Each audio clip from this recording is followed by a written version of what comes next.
Hi, Nick. Welcome to the Integrative Health Coaching Success Podcast. How are you today? Great. Thank you so much for having me. Stoked to be here. Yeah, we're excited to have you. I can't wait for the listeners to get your intake on some niche markets here in the health coaching field, and also about your book, which we're going to dive into a little later on in the episode.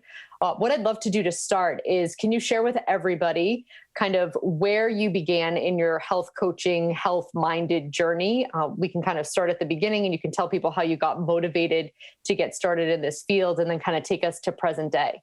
Yeah, of course.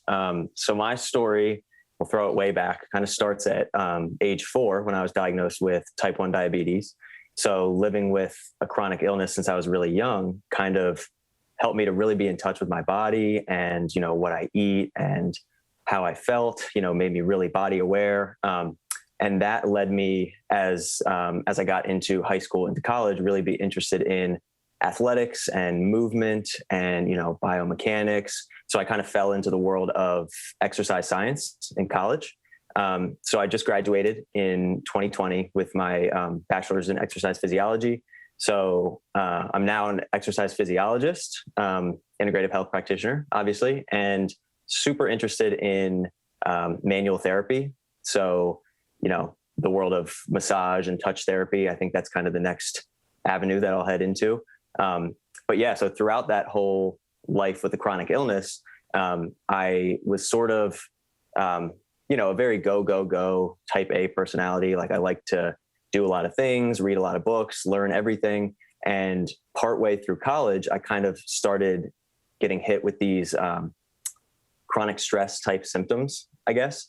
And then as I graduated college, it's when it all really hit me, and I was really forced to slow everything down. So that go personality, that was a big obstacle that hit me, and I had to slow things down, and I had to completely overhaul my whole life. So through changing my lifestyle, through supplements, through reducing stress, a lot of deep emotional work, I've gone through this huge healing journey myself, and I'm super excited to be able to help other people do the same. That's wonderful. So it's interesting that you kind of touch upon an obstacle kind of in that realm. If we kind of go back, so the obstacle that was most apparent at that point was you were super interested in helping people, get well, feel good in their body, but you were noticing that that wasn't happening for you. And so many people, I think, ignore that signal for so long, right? And they just keep that brain barrel keeps overflowing for years and years. And you were able to kind of recognize it quicker and be able to take hold of it.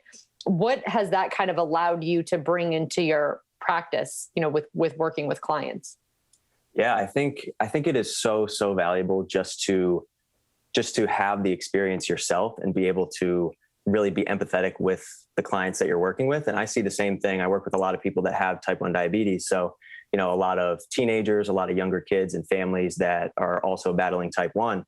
And just to see the look on people's face when you're injecting insulin yourself, and you have, you're wearing the same glucose monitor that this young kid is, just to see the look on their face that, wow, he's been through it too, and he's lived it, is so powerful, rather than just, a doctor who has been taught to teach it.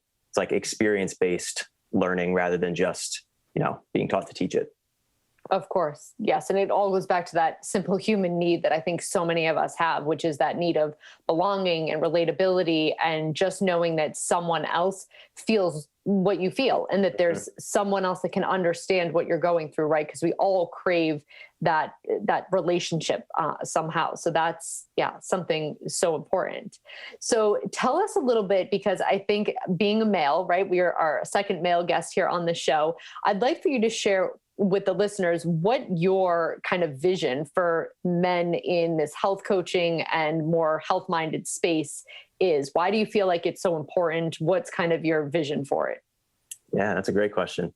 So I feel like, I came from this sort of, I guess you could call it more meathead world of personal training and Olympic weightlifting and powerlifting, which is all, it's not always, but a lot of times it's very ego driven. Like, you must get strong, you must get bigger. And, that was me when I was in college. Like, I was there, I was doing the Olympic lifting, the powerlifting. And it's part of the reason why my body was so burnt out. My adrenals were shot. I was running on stress hormones. And because of the health issues that really forced me to slow down, it it really forced me to take a hard look at why I was doing what I was doing and realize that it wasn't for my health. And again, it was more ego driven. And I feel like too many males that I know that are in the world of health, whether it's personal training or whatever, they feel like the natural health or the holistic health world, or even the health coaching world, is too soft or too airy fairy, I guess. They don't want to talk about their emotional balance and their stress balancing, when in reality, that's what so many males in society really need. Like, they need that slow down. So I'm kind of all about helping demystify the idea of natural health and like really diving into your health from every aspect. Yes.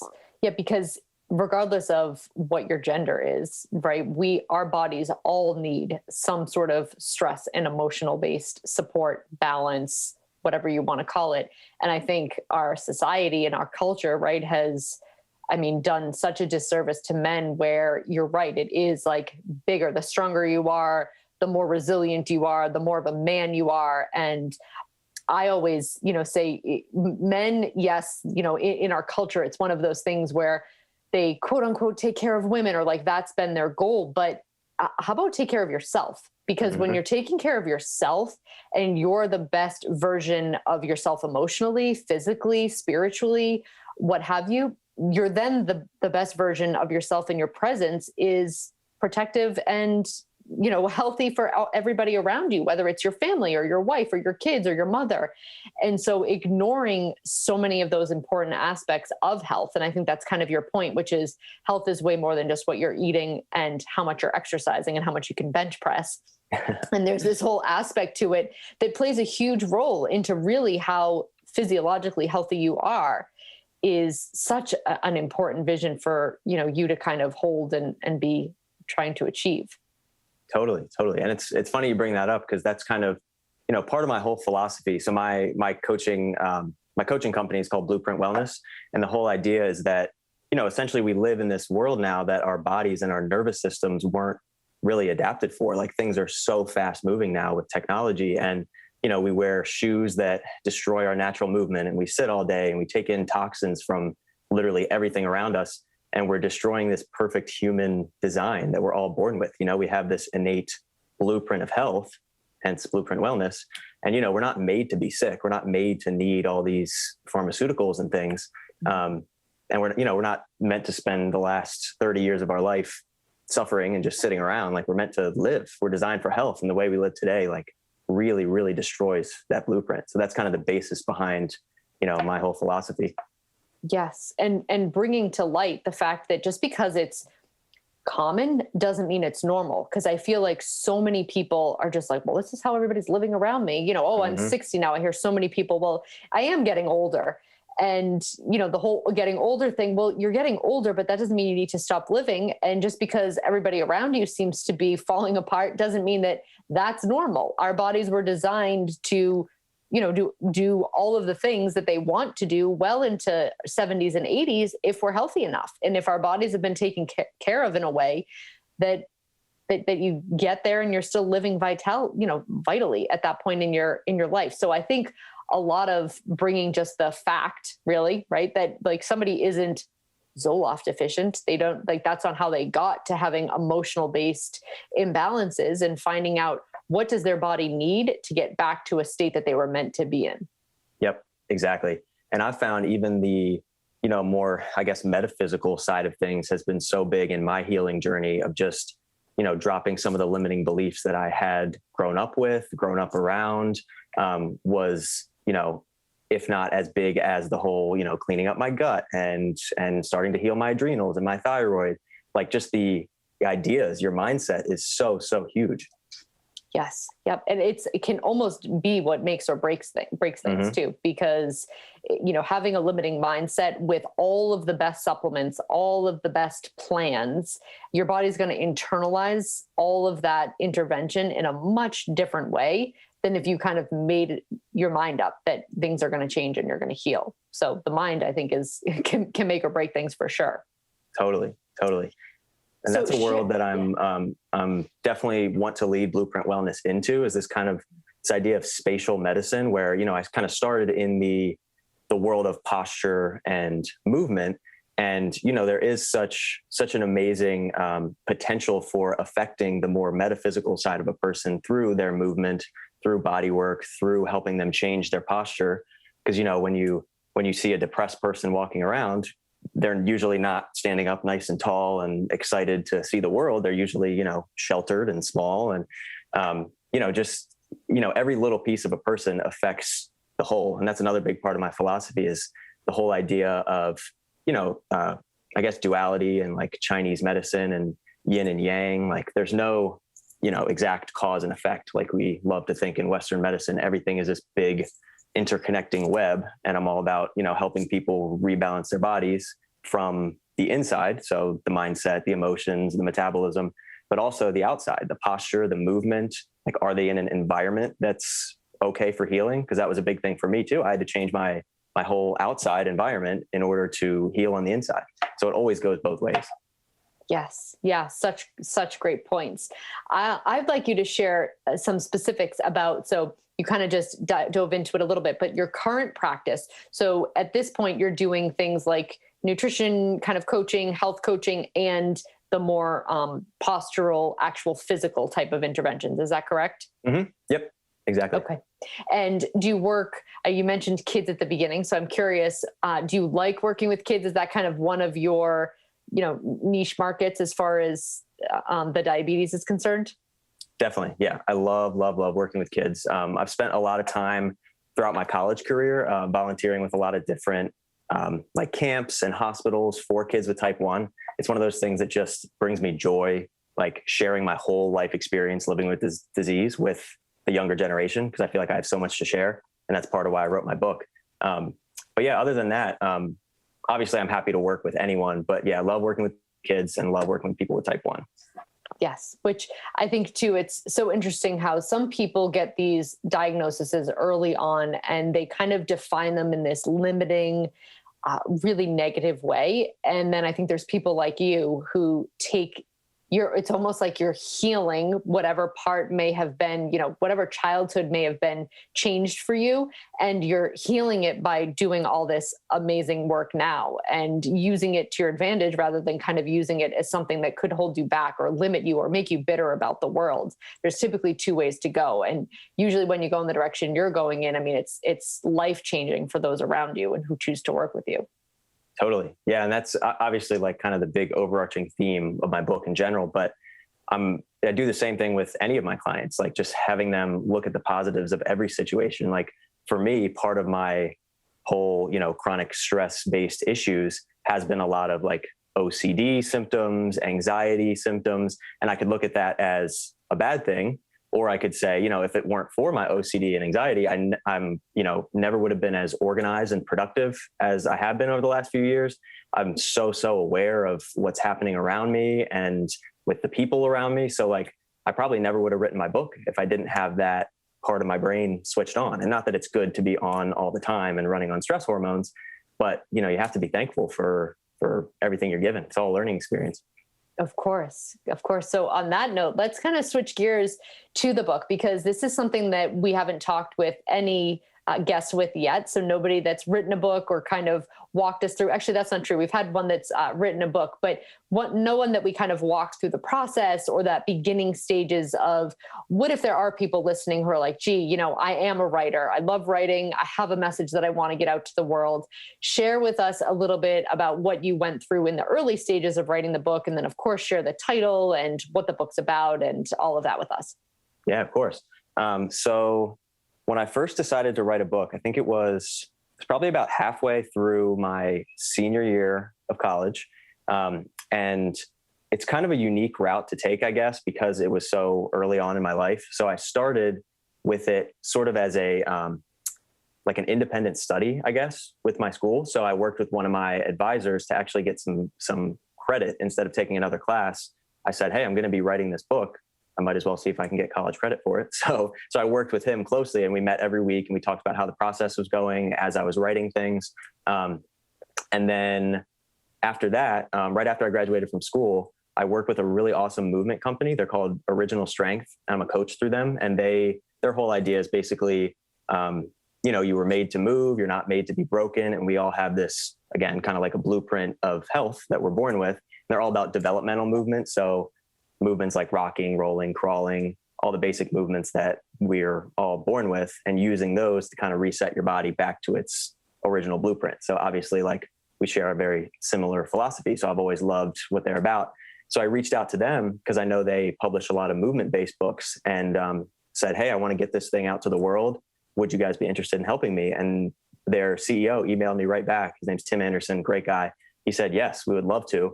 And it was all up from there. So I worked with them. They have a little editing team, and their art department helped me out. And here we are a year later, and I published the book at age 21. So it's pretty awesome, pretty surreal.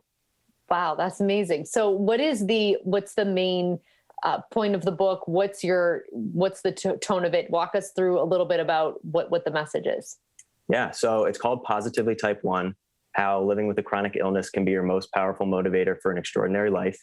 So it kind of goes back to what we were just talking about seeing the positives in every situation and seeing life through a lens of optimism, but specifically relating to diabetes, or really any chronic illness. But the inspiration for it kind of started when I was at diabetes camp, the camps that I mentioned, being a counselor at over the years. Mm-hmm. And, we talk about this concept of diabetes burnout, where you kind of get burnt out of dealing with this 24-hour, 365-day a year chronic disease. You're always counting carbs, you're always taking insulin shots, and it does get, super tiring. So diabetes burnout is a very real thing. But, as we would talk about this topic, I kind of realized that it was something that I never had really experienced. And I did a lot of meditating on why was this something that I had never experienced? Like, everyone else is talking about it. Why me? Why not me? And I realized it was really because of this positive, optimistic lens that's always kind of guided my life. And so I decided that I really wanted to share that message with other people living with type 1, so that hopefully it's something that they can avoid through their whole time living with type 1. So basically every chapter of the book is a different skill or character trait that living with type 1 helps you to really master. So, you become an amazing problem solver. You learn how to use humor in, sad or like dark situations. All these amazing skills that you build, you become really mature, all these different things. And then after each chapter, I chose one of the kids that I had worked with in the past at either the hospital or at the diabetes camps, and have like sort of a little mini interview with them, a little spotlight where they talk about their experience. And I asked them a couple questions about, what positive things have you gotten from living with type 1? So it's kind of geared towards a younger audience. So rather than just hearing it from me, they're hearing it from their peers too. So I tried to make that, I feel like it's a little more powerful when it comes from someone who is your age, rather than just someone who has lived it, but is older than you. It's a little harder to relate. Yes.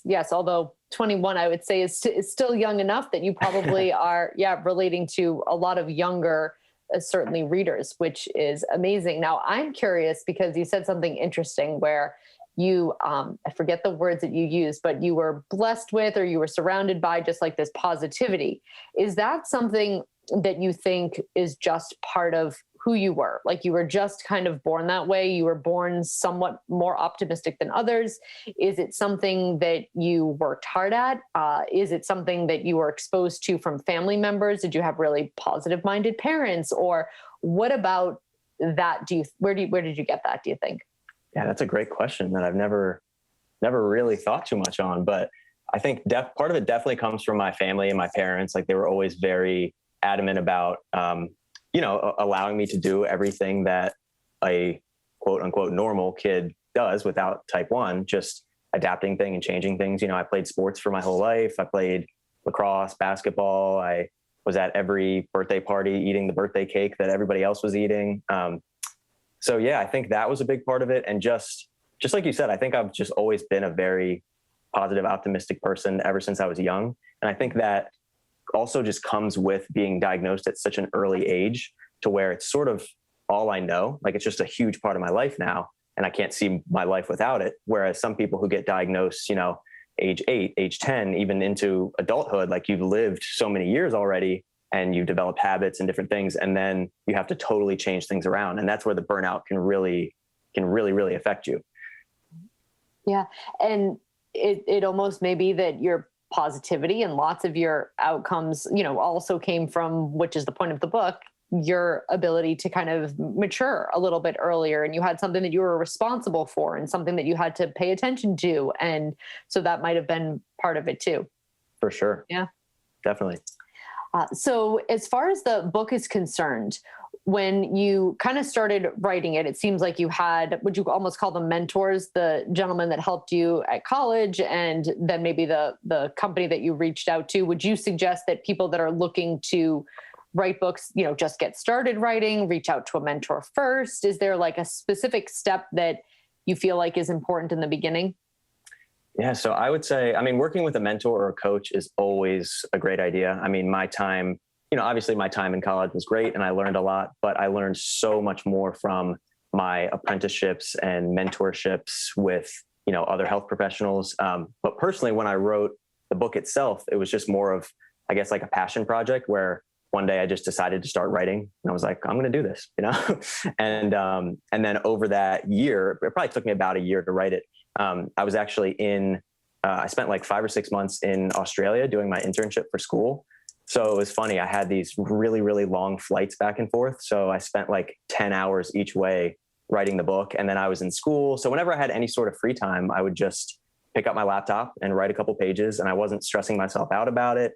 But the other big piece of advice I would have is it's so easy to say you want to write a book and then have your document up and just spend years and years refining, because, you're always learning things, you're always growing, and you could go back and change things constantly. And I'm the same kind of person who, like, I guess I could be a perfectionist where I really want to, do the best at everything, and which is, I think, a good mindset to have, but it can also get you into trouble to where I could never have put the book out and just constantly been refining and saying, oh, it'll be better next year. But I'm really thankful that I just decided to put the book out immediately just to have something out there, because regardless, it's going to help people in some way. And of course it could be better. And I've grown so much in the last year with my whole healing journey since I published the book, Yeah. But just getting something out there and being proud of what you have out there, I think is a big thing. It's something that took me a while to learn.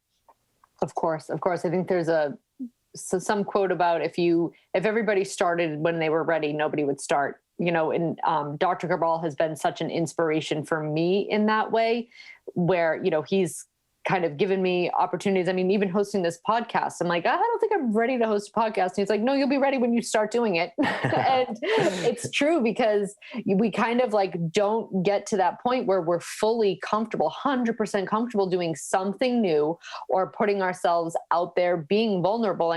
But that's where you grow, right? Mm-hmm. You take one step that feels like it's really important, or like you said, you've released your passion project, it's out there. So now when you do something that you think is quote unquote better, or that's, has good information, then you write another book. And the first one doesn't have to be perfect, neither does the second one. And we're kind of all here to just be refining from the day before and just trying a little bit harder the next day. And nothing ever is perfect, nor does it have to be for it to be good enough. And I think that that's a huge takeaway for especially people that are kind of just starting out in this health coaching realm. Definitely. And I think it also goes back to the whole, living with type 1 for my whole life. Like, diabetes treatment is never perfect. And you can, do everything perfect, but then for some unknown reason, it's more humid one day or something so small and minuscule, your blood sugars will be way off. So it's another thing you learn from living with a chronic illness, Yes. And not, beating yourself up for the fact that, oh, geez, the numbers are off. Cause I think when you're a perfectionist, or you can kind of look at it and think, great, what did I do wrong yesterday? But you're right. Maybe the wind blew the wrong way. And that's kind of where, holding ourselves accountable is important, but also giving ourselves grace around just the simple facts of life is important for all of our mental well-being. Totally agree. Yeah. All right. So we've talked a little bit about your book. I'm curious. So you've done IHP. So other than like IHP, the Rain Barrel Effect, your book, do you have any favorite educational resources, whether they be business related or health minded related? And one kind of thing that we haven't touched upon much at all is kind of the more physiological, the exercise science background, all of that stuff. So even books on that, or resources for that. What is some of your kind of favorite go-tos as far as educational resources? Yeah, I love this question. You know me, I'm super nerdy with all this, so my bookshelf is full all the time. But I think my favorite book probably that I recommend to like all my clients, everyone that I work with, is called The Four Agreements by Don Miguel Ruiz. I hope I'm saying that right. I don't know if you've read it, but that is one of my favorites. It's so, it's so well written. It's so simple, but super life-changing, just having those, I won't spoil it or anything. I have a poster in my room with the Four Agreements on it right now, but just having those four concepts to take with you through life is such a valuable thing. So that's my number one. And then number two, I talked a little bit about this idea of spatial medicine and, using movement and body work to affect the physiology. So that my passion for that kind of led me into studying something called structural integration. You might have heard it as Rolfing. Oh, yes. Yeah. Yep. So it's a form of body work. And the whole idea is essentially rebalancing the body. So, it looks like massage, but the movements that you're doing are very different. It's kind of like a dance between the client and the practitioner, where the client is moving at the same time as you're moving their tissue. And the whole goal is to help them balance their body segments for optimal posture. But we know that if you can get someone to optimal posture, you can also really affect their physiology, their emotions. And I think, it's a growing field in structural integration and body work and spatial medicine.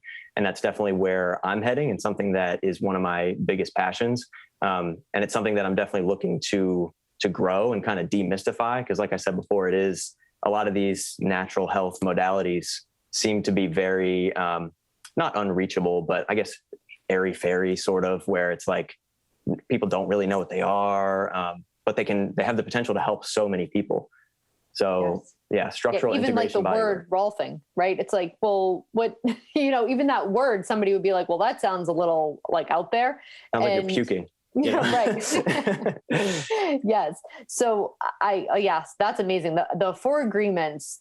I mean, imagine if that was taught in school. Imagine if they took out some silly something or other, right, that none of us ever need or use. And schools all over the world actually taught that very simple principle of those Four Agreements, and what that would do to society, the kind of children that grow up and become whatever they become.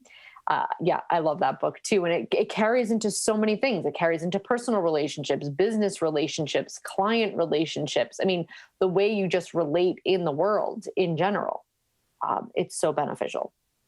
Totally agree. Yep. Yeah. And it's such a quick, easy read too. You can finish it in like an hour and your life will be changed. Yes. I know. Yeah, it's true. Okay. All right. So I'm curious if you had one piece of, specific advice. Doesn't have to be around writing a book, but kind of one general piece of advice for coaches, newer coaches listening, or even people that maybe aren't coaches yet and are thinking about doing it, but don't understand kind of what it takes or where they should start. What's a piece of advice that you'd like to share with our listeners? Yeah, another good question. So if I could go back in time to when I was first starting my journey in the health world and tell myself something, I think it would be, I spent so much time taking in information. Like I said, I'm a big nerd with all this. I could read all the books, do all the online courses, but where I truly began learning is when I really took the time to apply all the information I was learning. And I know it sounds kind of obvious, but we kind of grow up in this world, especially the way the education system is, where we're just consistently learning, being tested on it, learning, being tested on it. And, it just leaves your brain if you're not applying it. So, what I wish I would have done early on, even earlier on in my college career is, spend a lot of time in physical therapy clinics, do all the personal training. And I did that at an earlier age than I guess most practitioners would. But if I had really started applying early on, I think it would have really helped me down the line. Yes. And then another great quote that I love regarding this whole topic, Dr. Paul Lam, who's a Tai Chi teacher from Australia, he, in one of his books, he says, "You don't have to be a doctor to provide hope." And I thought that was a really, really great quote because, whether you're a health coach, a personal trainer, whatever, like most people in their health or healing journey really just need a little dose of hope and empowerment, and it can make an absolute world of a difference for them. Yes. Oh, I love that quote. I've never heard that before. And I think it speaks to our, again, our society and our culture, right? Where we've kind of glorified and put on a pedestal the people that have been in school the longest and the people that have spent the most money on their education. They're the experts. There's no way they're not. And the people that have done the most, rigorous, expensive work, well, those are the ones that can help you. And you're right. It just takes a little bit of hope, and anybody that cares can give you hope. Anybody that has a little bit of knowledge with a whole lot of heart can give you hope. Because I don't know about you, but I know a lot of really smart people that don't care much about others, or don't care much about, how much what they inflict on others as far as, well, am I leaving them better than I came? They're wonderful people, but that's not necessarily their main focus. Where I think someone who gets into the field that we're in, something that probably ties a good majority of us all together is our desire to just help and make people feel good and leave them better than we found them. And yeah, that's such a great quote. And so to go back to your original point, the original answer that you gave about kind of just getting started, do you feel like you got more comfortable with the information that you learned? So you were learning a lot, with the books. Did you get more comfortable applying that information, or did you actually start to learn more once you were kind of in the trenches and working with clients? I definitely think a little bit of both. But it's true to where, you can learn from the books all day, but inevitably what you see in the real world is going to be very different. And then that forces you to be more adaptable, to learn about different things than you thought you should know about. And that just makes you a better practitioner in the end and able to help more people. Yes. And it gives you the confidence that, I can do this. Okay. So I helped the person that had, A, B, and C going on. And that was something that actually felt challenging. And so giving yourself a little bit of the confidence by just starting and getting your feet wet. And I've said this, I think, in other episodes. And I say this with, new health coaches that work for Equalife, or other coaches that, ask me for mentorship. You'll typically know way more than the person you're trying to help. Do you know everything? Are you the, complete expert on every single topic? No. But to your point, you can still provide hope, enough information that the client is likely going to see some improvements in where the direction of their life is going, or in some of their symptoms. It doesn't take much to kind of help somebody just change a little bit of their direction. And then that direction can change a little bit more over time. And it really doesn't take much. Yep. And it's so easy nowadays to get caught in that, that idea of seeing, you see on social media all the time, all these amazing practitioners like Dr. Cabral, like Paul Chek, like Dr. Mark Hyman, all these guys who have so much experience. And you're like, wow, like I have so much to learn before I can start helping people. When in reality, like you said, more than 99% of people out there. And all it takes is a little hope sometimes. Yes. And sometimes the social media world, it's amazing, right? From an education standpoint, we get to learn from all of the, those three amazing men that you just mentioned, but it also gives you something to compare yourself to. And we have to remember that the Dr. Cabrals started, I think I've, mentioned it on some IHP Lives and some other podcasts. I knew Dr. Cabral when he first started studying this stuff, and I saw how hard he worked. Like he didn't, you don't just end up there, right? His passion and his hard work was, again, something that's so motivating. And I always keep in the back of my mind the fact that he's grown our Equalife company to what it has, and he's reaching so many practitioners is honestly awe-inspiring sometimes to me. And so we see where they've gotten to, but we don't always see how they got started or where it began. And I think it's important for us to all remember that we're kind of right where we need to be. And this is the starting point to, reaching whatever point we want to. We all have to start somewhere. Totally. And that's another great point that you mentioned of spending time around other people who have that same purpose driven mindset. like the Dr. Cabrals, and just being around different, other IHPs or other health coaches, or for me, other body workers that I'm learning from. It just makes me so much more driven to be around all these people who have a similar mindset. Because, there are a lot of people out there who have a very doom and gloom mindset to the world. And, we want to be able to help those people. But for your personal growth, I mean, if you can spend time around others who have that same drive and ambition, I mean, it can further you so much. Absolutely. Yep. I couldn't agree more. Okay. So as far as where people can kind of find you on places like social media, your website, tell us a little bit about where you can be found in the whole health coaching space. Yeah. Yep. So my website is yourhealthblueprint.net, and you can find me on Instagram at my name. So Nick Kundrat _. That's NickKundrat_. And I am on Facebook, but I don't use it a whole lot. So Instagram and my website are going to be my two big ones. Okay, perfect. And then tell us the name of your book again. Just so that Positively Type 1. Positively Type 1. And when did you publish that? I published that May of 2020. So it's been about a year now. Perfect. Yeah. Great. Nick, it was so great having you on the Integrative Health Coaching Success podcast. Thank you for sharing all your author wisdom and everything that you've learned since such a young age. I think it's going to be such a valuable listen for everyone. Yeah, thank you so much for having me. This has been great. All right. Thanks, Nick. Thank you so much. Talk to you soon. Take care.